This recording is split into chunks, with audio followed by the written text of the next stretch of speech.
Assalamualaikum warahmatullahi wabarakatuh. Bertemu lagi dengan pelajar informatika. Hari ini kita belajar tentang sistem komputer lagi. Kita belajar tentang cara kerja komputer. Nah, yang kita pelajari adalah bagaimana sih komputer itu bekerja. Tugas komputer itu ada 4 dari yang sebelum kita pelajari ya. Yang pertama ada yang namanya input, itu apa? Mengambil data masuk. Lalu ada yang namanya processing, memproses informasi. Lalu ada yang namanya output, itu menampilkan hasil. Dan storage itu menyimpan informasi. Kita bahas tentang input dulu ya. Itu input apa? Mengambil data masuk. Input itu merupakan pengambilan data informasi masuk dari perangkat input sehingga dapat disimpan dan diproses oleh komputer. Perangkat input berfungsi untuk memasukkan data ke dalam komputer.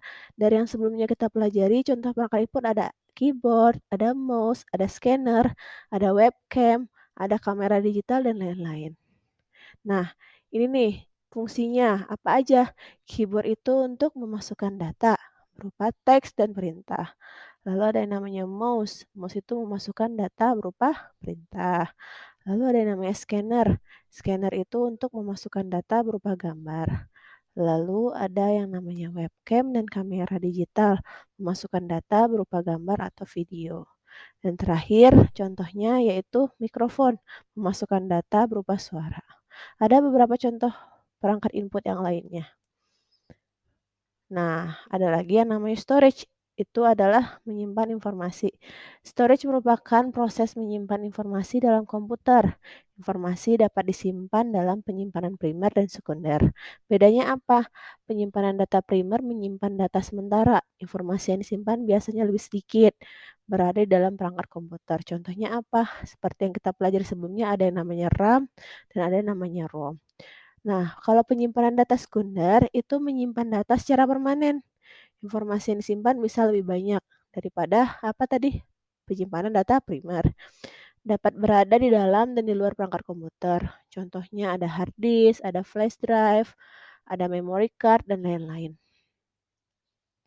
Nah ini ya contohnya tadi yang sebelumnya kita pelajari ada yang namanya RAM atau Random Access Memory dan juga ada Read Only Memory atau ROM.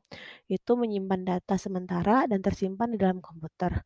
Ada lagi yang namanya Hard Disk Drive atau HDD dan Solid State Drive. Itu menyimpan data secara permanen dan tersimpan di dalam komputer. Jadi disimpannya di dalam komputer ya.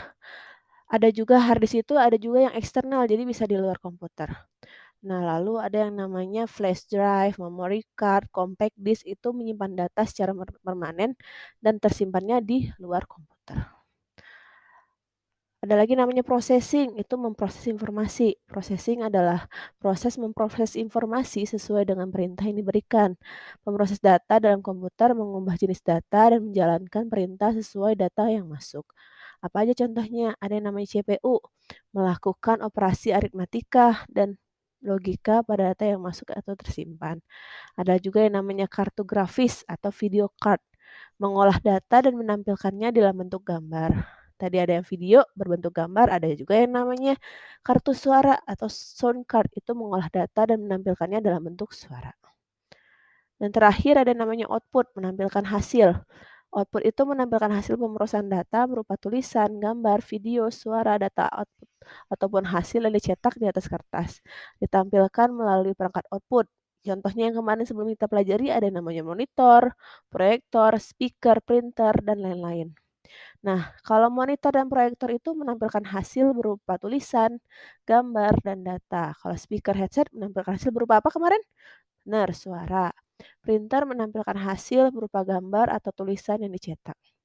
Nah, gimana sih cara komputer itu bekerja? Yang pertama, semua informasi data dimasukkan ke dalam komputer melalui perangkat input.